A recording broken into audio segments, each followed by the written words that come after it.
Today's declaration is, I am held by God. And I want to encourage you to actively remember God's faithfulness. Call to mind testimonies of his goodness when you face things that feel difficult. Recently we've had a couple of pieces of news which have slightly thrown us and left me thinking, oh goodness, how am I going to do XYZ? But solace has come in saying, Lord, you are the same yesterday, today and forever, and thank you for where you have been faithful then and then and then and then.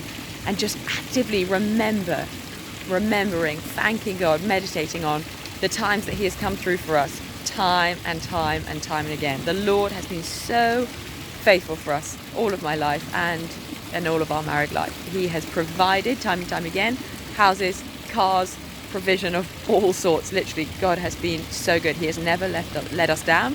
He has never left us or forsaken us. Yet when we find ourselves afresh in a challenging situation, it can be like, and you can forget, can't you? All through the New Testament, when they experienced miracles or deliverance from the Lord, they often built a monument. They placed stones there. And God told them to do that so that when they saw the stones, they would remember to tell the stories to their children and children's children of what God had done. And that testimony, that calling to mind the stories of God's faithfulness is so important because it builds a strong foundation in us of remembering who God is. What we focus on, we empower. What we remember, we build. It's the same, our brains are wired, these synapses, our thoughts go down paths, and the more established certain paths are, the more easily our thoughts will go down that path. So if every day you're meditating upon the thought of, I'm rubbish, I'm ugly, that is very quickly where your mind will go. If every day you are actively declaring God's truth over yourself, I'm a child of God, I'm held by God, I'm not alone, I'm provided for, that is where your thoughts will naturally go.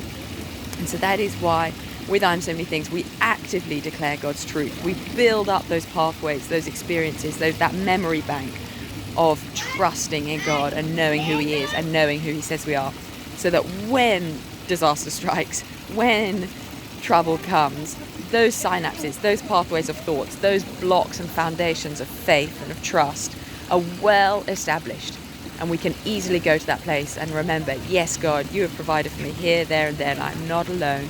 I'm held by you. I'm your child. I'm not forsaken. And stand strong rather than being shaken by life storms. So I encourage you today to even journal. Just take some time to write down miracles that you've experienced in your life, provision that you've experienced, God's faithfulness, where he's answered prayers. Just remember those things and then thank him that he is the same God today and in the future. In whatever you're facing, the same God who brought help and deliverance in the past can do it again for you now and in the future. Hold on tight to him and know that you are held. He will never let you go. And it is so powerful what you speak with your mouth, because out of the overflow of the heart, the mouth speaks. As a man thinks in his heart, so is he. And our internal world will become our external reality. So believe and receive today that you are held by God. You are not alone. You are his child.